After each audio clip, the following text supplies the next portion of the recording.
हे what's up guys, welcome back once again. So दोस्तों, आज की कहानी जो एक्सप्लेन करने जा रहे हैं उसका नाम है पायलट। तो कहानी शुरू होती है हमारे मेन कैरेक्टर से जिसका नाम है चार्ल्स, जो कि एक रशियन पायलट है।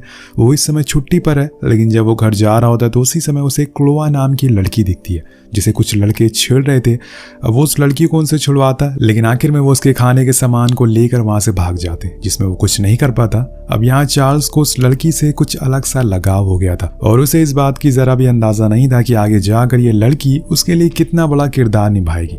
सीन शिफ्ट होता है वेस्टर्न फ्रंट पर और समय चल रहा है 1941 का, जहां पर हमें पता चलता है कि जर्मन टैंक अब उनकी सीमा के अंदर आ रहे हैं और उन्हें रोकने के लिए चार्ल्स को भेजा गया है। अब वो अपने प्लेन के साथ उन्हें बड़ी आसानी से तबाह कर देता है, लेकिन जो टैंक्स बच जाते हैं वो अब उनके ऊपर हमला करने लगते हैं, लेकिन अंत में चार्ल्स उन्हें भी खत्म कर देता है। तो उसके लिए अब मुसीबत बढ़ जाती है जब उसे पता चलता है कि उनके पीछे जर्मन प्लेन भी पड़ चुके हैं, तो उन्हें अब फौरन बेस तक पहुंचना होगा। लेकिन इसी चक्कर में उनका दूसरा प्लेन क्रैश हो जाता है और जो दूसरा प्लेन था उसमें चार्ल्स और उसका साथी जॉन बैठे हुए थे। उनकी भी हालत बहुत खराब हो चुकी थी, किसी भी समय वो क्रैश हो सकता है। तभी हम देखते हैं कि उनका प्लेन का ऑयल टैंक में छेद हो जाता है, जिससे कि ऑयल अब तेजी से खत्म होता जा रहा था। चार्ल्स कहता है कि अब हमें कहीं भी क्रैश लैंडिंग करनी होगी वरना हम मारे जाएंगे। तो वो दोनों आगे बढ़ते हैं, लेकिन नीचे खड़े जर्मन सैनिक को पता चल जाता है कि ये लोग क्रैश करने वाले हैं, इसलिए वो अपने लोगों को साथ उनका पीछा करने लगते हैं ताकि वो उन्हें पकड़कर बंदी बना सके। वहीं दूसरी ओर चार्ल्स एक सही जगह देखकर अपने प्लेन को लैंड करवा देता है, जिसमें उन्हें कोई चोट नहीं आती, लेकिन अब इनके पीछे जर्मन पड़ चुके हैं। वो इन दोनों को ढूंढ रहे थे और अगर ये कहीं मिल गए तो वो इन्हें मार डालेंगे, लेकिन तभी जर्मन इन्हें देख लेते और उन पर गोलियां चलाना शुरू करते हैं। लेकिन चार्ल्स ने प्लेन के आसपास स्मोक फैला दिया था जिससे कि जर्मन उन्हें देख नहीं पाते। लेकिन तभी अचानक से एक धमाका होता है जिससे कि चार्ल्स बेहोश हो जाता है। तब जॉन उसे अपने कंधे पर बैठाकर वहां से भागना शुरू करता है और जंगल के बीच में आ जाता है, जहां उसे एक नदी मिलती है जिसके किनारे एक बर्फ के टुकड़े पर वो चार्ल्स को लिटा देता है और उसे नदी में बहा देता है और खुद जंगल की ओर भाग जाता है। लेकिन कुछ ही देर बाद हमें एक गोली की आवाज सुनाई देती है, यानी कि उसे मार दिया गया है। वहीं दूसरी ओर हम चार्ल्स को देखते हैं जो अभी भी पानी में तैरे जा रहा था, लेकिन कुछ ही देर बाद उसे जर्मन्स देख लेते हैं और गोलियां चलाना शुरू करते हैं। उनकी आवाज सुनकर वो उठ जाता है और खुद की जान बचाने के लिए भागने लगता है, लेकिन तब तक एक गोली उसके पैर में लग जाती है जिससे कि अब उसका चल पाना बहुत ही मुश्किल हो चुका था। लेकिन उसने फिर भी जैसे तैसे खुद की जान बचाकर एक जगह जाकर छुप जाता है और वहीं पर आग जलाता है, क्योंकि ठंड बहुत ही ज्यादा और ऊपर से वो भाग भी नहीं सकता, क्योंकि ठंड बहुत ही ज्यादा और ऊपर से वो भीगा हुआ है। अगर उसे गर्माहट नहीं मिली तो वो ठंड से ही मारा जाएगा, इसलिए वो पूरी रात वहीं गुजारता है क्योंकि यहाँ पे वो सेफ भी है। तभी उसे क्लोआ याद आ जाती है जिसे उसे अपना खाना दिया था और खुद के राशन के टिकट भी दिए थे, क्योंकि उससे खाने को उन लड़कों ने चुरा लिया था। अब चार्ल्स के लिए क्लोआ का महत्व बहुत ही ज्यादा था और यही वजह है कि वो ऐसे समय में भी उसे याद कर रहा है। वो रात गुजारने के बाद अगले दिन फिर से अपने सफर शुरू करता है, क्योंकि जितनी जल्दी हो सके उसे अपने लोगों के पास पहुंचना है या फिर किसी रशियन के पास जो उसकी मदद कर सके, वरना जर्मन उसे ढूंढ लेंगे और इसलिए वो पूरे रास्ते बस चलता ही रहता है। हालांकि उसे चलने में बहुत कठिनाइयों का सामना करना पड़ता है क्योंकि बर्फ बहुत ही ज्यादा मोटी है। रास्ते में उसे कुछ पेड़ के बीज भी मिलते हैं जिन्हें वो खा लेता है, क्योंकि पेट तो भरने के लिए कुछ तो करना पड़ेगा। जिसके बाद वो उस रात फिर से आग जलाता है और वहीं ठहरता है, लेकिन तभी उस पर कुछ भेड़िए हमला कर देते हैं। एक तो उसके बहुत ही करीब आ जाता है उसे मारने के लिए, लेकिन तभी उसे याद आता है कि उसके पास तो बंदूक है जिसका इस्तेमाल करके वो उन्हें भगा देता है और फिर सो जाता है। लेकिन पूरी रात वो डर में गुजारता है जर्मन्स और भेड़िए के लिए। अगली सुबह वो फिर से चलने की तैयारी में लग जाता है, लेकिन वो भेड़िए ने उसका पीछा नहीं छोड़ा था। वो अभी भी उसके पीछे भाग रहे थे और यहाँ चार्ल्स भी भागना शुरू करता है, लेकिन वो ज्यादा तेज भाग नहीं पाता, जैसे कि हम जानते हैं कि उसके पैरों में गोली लगी है। लेकिन फिर भी वो भागते भागते ऐसी जगह पहुंच जाता है जहां पर कुछ ही दूरी पर जर्मन्स का बेस था, यानी कि खतरा यहाँ भी मौजूद है। लेकिन तभी वो देखता है कि आसमान से रशियन प्लेन उन पर हमला कर रहे हैं और इनकी आवाज सुनकर वो भेड़िए भाग जाते हैं। अब रशियंस उन जर्मन्स को भी मार देते हैं, जिसकी वजह से वो अब सेफ था, लेकिन कब तक ये हमें नहीं पता। अब वो वहीं बैठा रहता है क्योंकि आगे चलने की उसकी हिम्मत अब हो नहीं रही है। उसके पैर में काफी दर्द भी हो रहा है। उधर जर्मन्स ने अभी भी चार्ल्स को ढूंढने की कोशिश नहीं छोड़ी है, वो बार बार हर जगह उसी को ढूंढ रहे हैं। इधर चार्ल्स क्लोव के साथ बिताए हुए दिन याद करता है, क्योंकि उसे याद करके उसे थोड़ी हिम्मत मिलेगी। अब हम फिर से पास में जाते हैं जहाँ हमें पता चलता है कि उस दिन के बाद ये दोनों आए दिन बातें करना शुरू कर देते हैं। तब क्लोवा बताती है कि वो एक सिंगर है और वो कई जगहों पर शोज भी करती है, और तभी वो फिर से हकीकत में आ जाता है क्योंकि अब उसे भूख लगना शुरू हो गई थी। इसलिए वो पास के एक नदी के पास जाता है जहाँ पर उसे एक जमी हुई मछली दिखाई देती है वो उसे फौरन उठाकर ऐसे ही कच्चा खा लेता है क्योंकि इसके अलावा कोई भी ऑप्शन, कोई भी चारा नहीं है। अभी थोड़ी सी ताकत आने के बाद वो फिर से आगे बढ़ना शुरू करता है, लेकिन चलते चलते अब रात हो जाती है। वो अपने पैर को देखता है जो कि अब पूरी तरीके से सड़ चुका था, बहुत ही सूज भी गया था, यानी कि अब वो और दूर नहीं चल सकता। लेकिन उसे ये करना ही होगा अगर अपनी जान बचानी है, इसलिए अगले दिन बिना कुछ सोचे वो फिर से चलना शुरू करता है। लेकिन तभी वो देखता है कि उसके सामने एक बार फिर आकर मौत खड़ी हो गई है, और वो थी भेड़ियों का झुंड, जिसे दूर भागने के लिए उसके पास अब ताकत नहीं बची है, इसलिए वो रेंगते हुए आगे बढ़ना शुरू करता है। लेकिन अब उसकी मौत नजदीक आती जा रही थी, और तभी हम देखते हैं कि वो एक गड्ढे में जाकर गिरता है, जिसकी वजह से उसका हाथ में एक लकड़ी घुस जाती है। लेकिन कहीं ना कहीं ये उसके लिए अच्छा हुआ था, उसकी जान तो बच गई थी क्योंकि वो भेड़िए उस गड्ढे में नहीं आ रहे थे, जिस वजह से उसे थोड़ी राहत मिल जाती है। अब वो वहीं आग भी जलाता है क्योंकि उसे अब निमोनिया हो चुका था। ऊपर से उसके पैर की हालत अब इतनी ज्यादा खराब हो चुकी थी कि वो उसे बाहर ही नहीं निकाल पा रहा था, इसलिए वो लेटा रहता है और कुछ ही देर बाद वो बेहोश हो जाता है। और तब उसे एक बार फिर से क्लोआ के साथ बिताए हुए आखिरी दिन याद आते हैं। तब वो दोनों एक दूसरे को पसंद करने लगे थे। उसने क्लोआ से वादा किया था कि वो उसे वापस आकर शादी कर लेगा, लेकिन उसे इस बात का कोई अंदाजा नहीं था कि वो ऐसे हालातों में फंस जाएगा। इसी दौरान हम देखते हैं कि एक भेड़िया ऊपर से उस पर झपट्टा मार देता है और उसे खाने लगता है। अब उसके पास उसकी बंदूक भी नहीं थी, जिस वजह से कुछ नुकीले हथियार को वो ढूंढने लगता है। तब उसे वहां वही लकड़ी मिलती है और वो उस लकड़ी को उसमें घुसा देता है, जिससे कि वो खुद की जान बचा पाता है। अब नेक्स्ट सीन में हम देखते हैं कि एक लोकल आदमी अपने टांगे पर एक जानवर को रख कर ले जा रहा है, लेकिन उसके नीचे हम चार्ल्स को भी देखते हैं, यानी कि इस आदमी ने उसे जंगल में देख लिया था और उसे बचाकर यहाँ लाया है। तभी वहां कुछ जर्मन्स आते हैं और उस लोकल आदमी से सवाल जवाब करने लगते हैं, लेकिन वो उसे पहचान नहीं पाते और उसे जाने देते हैं। देन वो आदमी चार्ल्स को अपने घर ले जाता है, जहां उसे अपने बेसमेंट में छुपाता है। हालांकि वो आदमी था तो जर्मन्स, लेकिन उसके अंदर इंसानियत नाम की चीज अभी भी जिंदा थी, जिसके लिए उसे चार्ल्स को बचाया था। वो उसका इलाज करता और उसे कुछ खाने को भी देता है। लेकिन उसी रात जर्मन्स फिर से आते हैं क्योंकि उन्हें उस आदमी से कुछ काम था।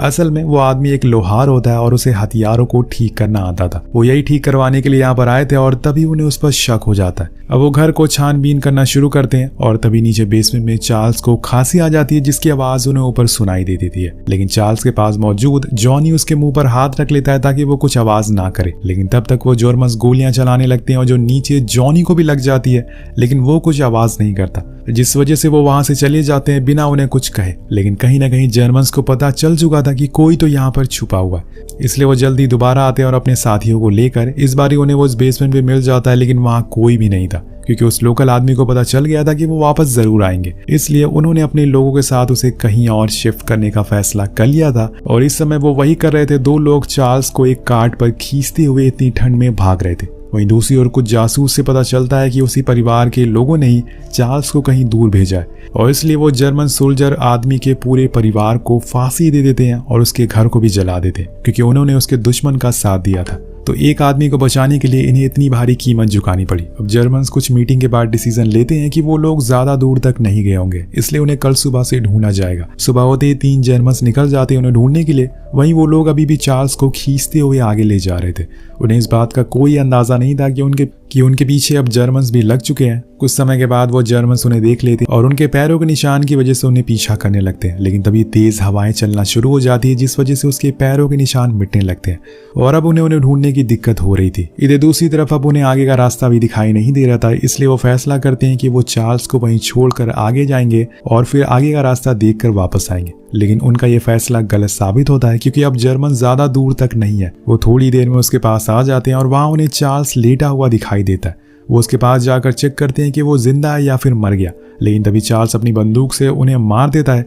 लेकिन तभी उसकी आवाज उन दोनों लड़कों को सुनाई देती है, जिससे कि वो भागते हुए उसके पास आते हैं। लेकिन वो जिंदा था, पर यहाँ उन दोनों लड़कों में आपस में ही लड़ाई हो जाती है क्योंकि उन्हें लगता था कि चार्ल्स की वजह से उनकी जान जोखिम में आ चुकी है।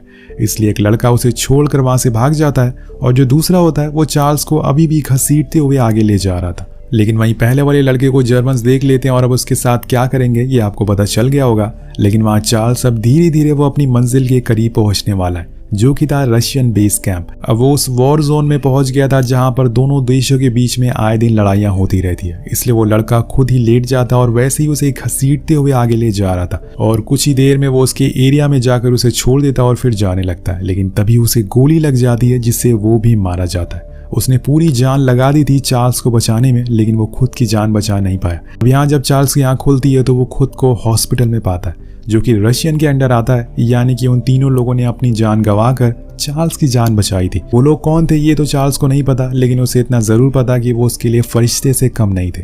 वेल यहाँ से अब चार्ल्स के लिए दूसरी लाइफ शुरू होती है, लेकिन उसे जीने के लिए उसे थोड़ी दिक्कत उठानी पड़ेगी। अब उसे गैंग्रीन हो चुका है, जिस वजह से उसके दोनों पैरों को काट दिया गया और इस चीज को देखकर वो पूरी तरह से टूट जाता है, क्योंकि बिना पैरों के वो कैसे जिएगा यही सोचकर वो अंदर से खोखला होता जा रहा था। उसके साथ कुछ ऐसा हो जाएगा उसने कभी सोचा भी नहीं था, लेकिन यही हकीकत है।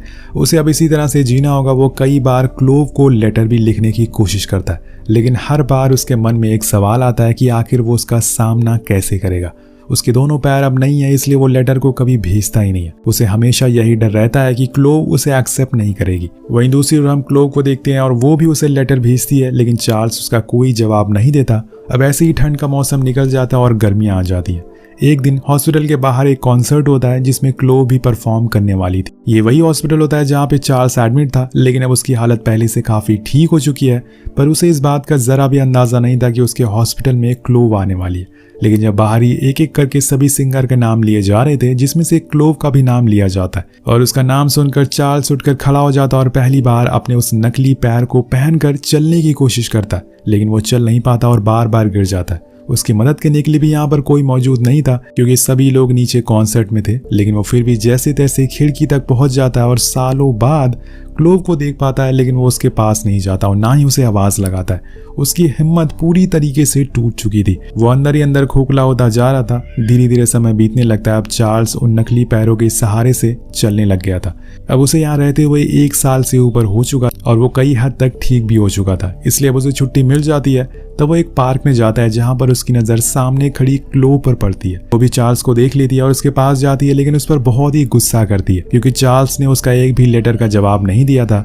उसे लग रहा था कि शायद वो उसे कोई भी वास्ता नहीं रखना चाहता, इसलिए वो वहां से जाने लगती है। लेकिन पास में ही बैठे तो डॉक्टर आपस में चार्ल्स के पैरों के बारे में बात करने लगते हैं, जिसे उसे पता चल जाता है कि असल में वो किस हालातों से गुजर कर यहाँ तक पहुंचा है। अब ये जानकर वो उसकी सारी गलतियों को माफ कर देती है और दौड़कर उसे गले से लगा लेती है। लेकिन अब ये दोनों एक साथ थे और चार्ल्स को यहाँ अपना प्यार मिल गया था, लेकिन चार्ल्स को अभी भी अपने पैशन को फॉलो करना है। उसे प्लेन उड़ाना है और अपने बदले को पूरा करना है, जिसके लिए वो अपने सीनियर के पास जाता है और उनसे फ्लाई करने की परमिशन मांगता है। लेकिन जो कि वो इंजर्ड हो चुका है, इसलिए रूल के हिसाब से वो फ्लाई नहीं कर सकता। लेकिन चार्ल्स के पैर जरूर टूट चुके हैं, पर उसकी हिम्मत नहीं टूटी है। उसका हौसला आज भी बुलंद है। अब यहाँ उसे अपने 100 दिनों का बदला लेना और वो सारी तकलीफें वो उन जर्मन्स को भी देना चाहता है जो उसे मिली है। उसके इस जज्बे को देखकर उसके जो सीनियर होते हैं वो भी चौंक जाते हैं और उसे परमिशन दे देते हैं। अब कुछ दिनों बाद उसे एक जर्मन ब्रिज को उड़ाने का मिशन दिया जाता है, लेकिन बीच में उसका सामना जर्मन प्लेन से हो जाता है। अब दोनों में काफी देर तक घमासान युद्ध होता है, जिसमें चार्ल्स के पीछे बैठा उसका साथी बताता है कि हमारी गोलियां अब खत्म हो गई,